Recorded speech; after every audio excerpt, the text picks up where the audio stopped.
Let's mic देश का मिजाज साउथ।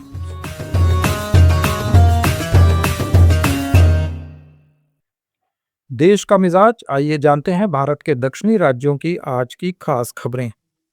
कर्नाटक के कांग्रेस विधायक केसी वीरेंद्र पप्पी को ईडी ने सिक्किम से गिरफ्तार कर लिया।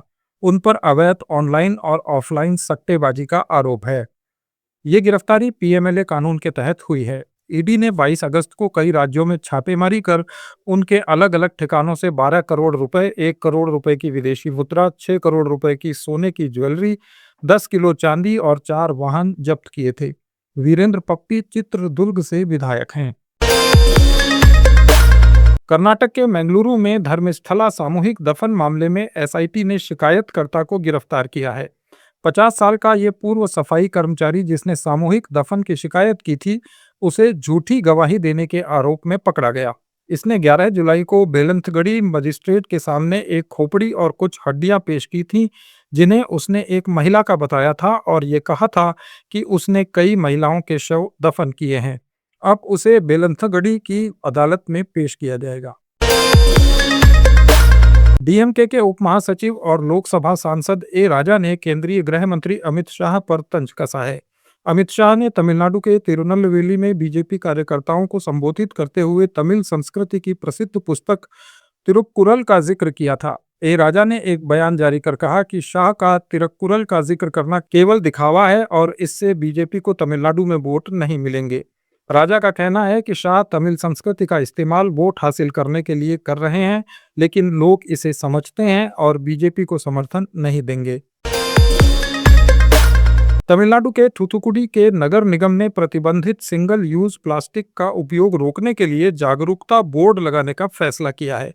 ये कदम तब उठाया गया जब नालों की सफाई के दौरान भारी मात्रा में प्लास्टिक कचरा मिला। निगम इन बोर्डों पर 28 तरह के प्रतिबंधित प्लास्टिक और उनके विकल्पों की जानकारी प्रदर्शित करेगा। मेयर जेगन पेरिया सामी ने बताया कि बस स्टैंड, समुद्र तट, कॉलेज और पब्लिक प्लेसेस पर ये बोर्ड लगाए जाएंगे।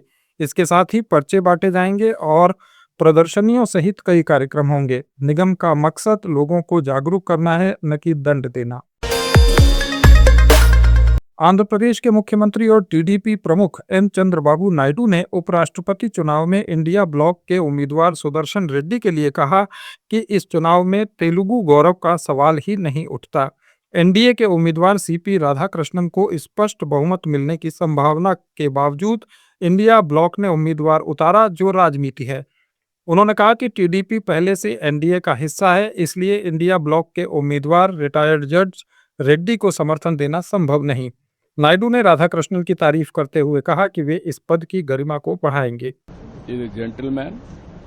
He is also very, very patriotic. He is going to bring pride for our nation. That is how things are going to happen.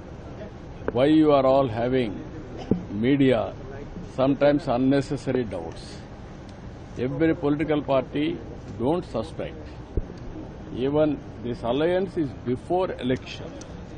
We are together. Even Telugu pride, all these things, it won't happen here.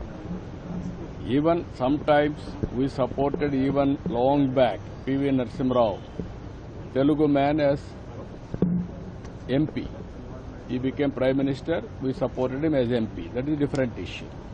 Here, we are in alliance. How can you expect? Andhra Pradesh सरकार ने सार्वजनिक क्षेत्र के उपक्रमों और अन्य संस्थानों में कर्मचारियों की सेवानिवृत्ति की आयु 60 से बढ़ाकर 62 वर्ष करने के प्रस्ताव की जांच के लिए मंत्रियों का समूह बनाया है।